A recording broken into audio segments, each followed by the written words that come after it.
కాంతులు నింపాలనే సత్సంకల్పంతో మెరుపులాంటి ఆలోచనలతో వెలిగిన దీపం గృహజ్యోతి పథకం. ఫిబ్రవరి 2024లో ఈ పథకం అమలుకు అవసరమైన ఉత్తర్వులను మార్గదర్శకాలను ప్రభుత్వం విడుదల చేసి ఈ సంవత్సరం మార్చి 1 నుండి అమలు చేస్తున్నాం. 200 యూనిట్ల కంటే తక్కువ విద్యుత్తుని వినియోగించుకునే గృహాలకు ఉచిత విద్యుత్ అందించడం ఈ పథకం ప్రధాన లక్ష్యం. ప్రజాపాలన ప్రజాసేవ కేంద్రాల ద్వారా వచ్చిన దరఖాస్తులను స్వీకరించి అర్హులైన వారందరికీ ఈ ఉచిత విద్యుత్ పథకం అమలు చేస్తున్నాం.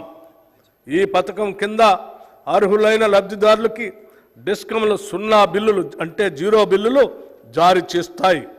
ప్రభుత్వం ఈ బిల్లుల మొత్తం ఛార్జీల్ని డిస్కంలకి చెల్లిస్తుంది.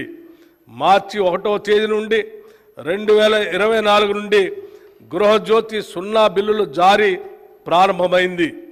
ఈ పథకం 15 జూలై నాటికి 45,81,676 ఇళ్లలో వెలుగు జిలుగులు నింపింది.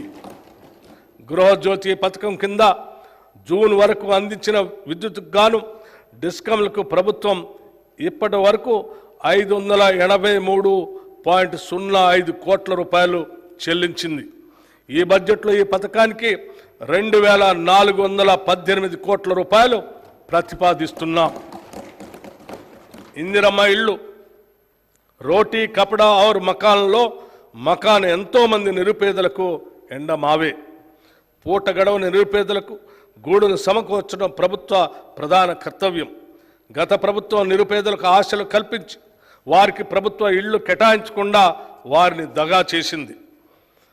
అసెంబ్లీ ఎన్నికల మేనిఫెస్టోలో పేర్కొన్న విధంగా మా ప్రభుత్వం ఇందిరమ్మ ఇళ్ళు అనే నూతన గృహ నిర్మాణ కార్యక్రమాన్ని ప్రారంభించి వారి ఆశలు నిజం చేసింది. ఈ పథకం ద్వారా పేదల ఇళ్లను కట్టుకోవటానికి 5 లక్షల రూపాయలు ఆర్థిక సహాయం చేయాలని అందించాలని నిర్ణయించాం. ఎస్సీ ఎస్టీ లబ్ధిదారులకి 6 లక్షల రూపాయలు చెల్లిస్తాం. 2024-25 ఆర్థిక సంవత్సరంలో ప్రతి నియోజకవర్గంలో కనీసం 3,500 ఇళ్ల చొప్పున మొత్తం 4,50,000 ఇళ్ల నిర్మాణానికి సహకారం అందించాలని నిర్ణయించాం.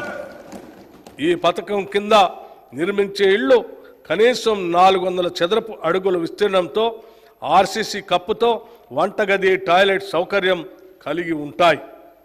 2 పడక గదుల ఇళ్ల పథకం కింద పూర్తయిన ఇళ్లను త్వరలోనే కేటాయిస్తాం.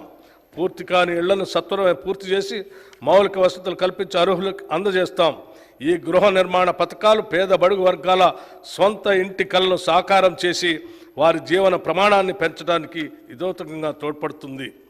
ప్రజా పంపిణీ వ్యవస్థ మన దేశంలోని నిరుపేదలు తమ కడుపు నింపుకునేందుకు ప్రభుత్వ ప్రజా పంపిణీ